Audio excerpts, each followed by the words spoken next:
দর্শক, ঈদ ছুটি শেষে ঢাকায় ফেরার খবর জানাবো। বরিশাল এবং ময়মনসিংহ থেকে যুক্ত হচ্ছেন আমাদের দুই সহকর্মী। শুরুতে বরিশাল যেতে চাই, সেখানে রয়েছেন কাউসার হোসেন রানা।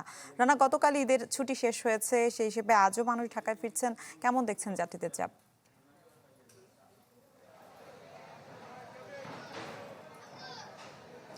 হ্যাঁ মিলা, যাত্রীদের চাপ ঢাকায় ফেরার যেই চাপটি সেটি এখনও বলা যায় যে বেশ কিছুটা বিদ্যমান রয়েছে। আগের থেকে কিছুটা কমেছে, এটি ঠিক আছে, তবে এখনও যা রয়েছে তাও কিন্তু কম নয়।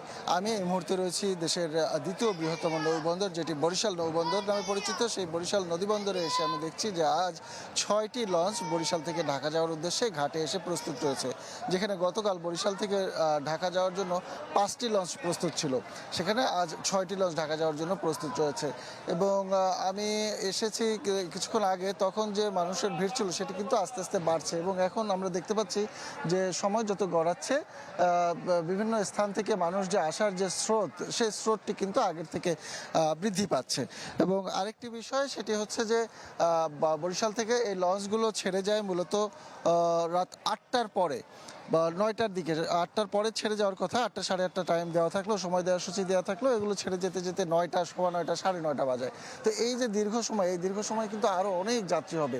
এবং আপনি জানেন যে বরিশাল থেকে ঢাকাগামী এই লঞ্চগুলোতে নিচে ডেকে যাওয়া যায়, কেবিনে যাওয়া যায়। তো এইভাবে এক একটি জাহাজে কিন্তু অনেক যাত্রী ওঠে। এবং এখানে আমরা দেখেছি যে ম্যাজিস্ট্রেট এবং বিআইডব্লিউটি এর টিসির পক্ষ থেকে, টি এর পক্ষ থেকে কিন্তু নিরাপত্তা সহ অন্যান্য যে ব্যবস্থাগুলো নেওয়ার কথা সেগুলো নিয়েছে। এখানে আমরা এসে দেখেছি আনসার বাহিনী রয়েছে, নৌ পুলিশের সদস্যরা রয়েছে, অন্যান্য যে আইন শৃঙ্খলা বাহিনীর সদস্য তারাও নিয়োজিত রয়েছে। আমাদেরকে বলা হয়েছে যে অতিরিক্ত যাত্রী যেন না হয়, সেজন্য যাত্রী সংখ্যা নির্ধারিত যে পরিমাণ, সেই পরিমাণ হলেই কর্তৃপক্ষ লঞ্চটিকে ছেড়ে যাওয়ার জন্য নির্দেশনা দেন।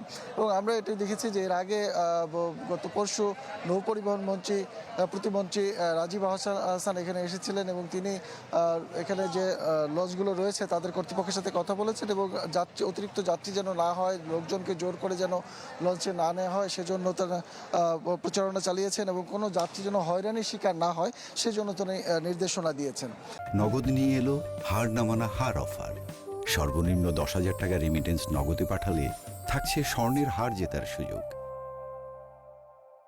লঞ্চ কর্তৃপক্ষ অবশ্য বলেছেন যে তারা এর আগে যতটা যাত্রী দেখেছে, যেহেতু অফিস খুলে গিয়েছে গতকালই, যার জন্য কিন্তু আজ যাত্রী সংখ্যা কিছুটা কম রয়েছে এবং এই চাপ আজকের পর আগামীকাল হয়তো আরও কমে যাবে। এ ছিল বরিশালের পরিস্থিতি। মিলা। জি রানা, ধন্যবাদ আপনাকে। আমরা একটু ময়মনসিংহে যেতে চাই, সেখানে রয়েছেন সহকর্মী সুলতান মাহমুদ কনিক। কনিক, আজও তো ঢাকায় ফিরছে মানুষ, তেমন কোনো যাত্রী দুর্ভোগ চোখে পড়েছে কিনা?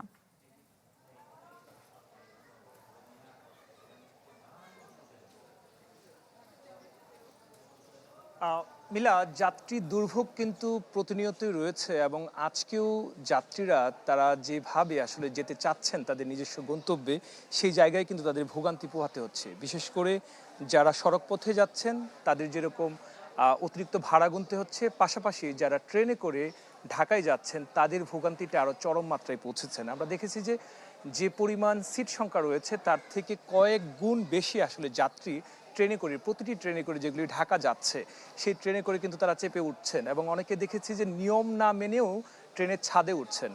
যদিও কর্তৃপক্ষ যারা আছেন তারা বলছেন যে বারবার নিষেধ করার পরেও যেহেতু প্রচুর পরিমাণে যাত্রী এবং এই সমস্ত যাত্রীদেরকে কোনোভাবেই আসলে নিয়ন্ত্রণ করা যাচ্ছে না, যে কারণে অনেকেই তাদের জীবনের ঝুঁকি নিয়ে তাদের আসলে গন্তব্যে ফিরছেন।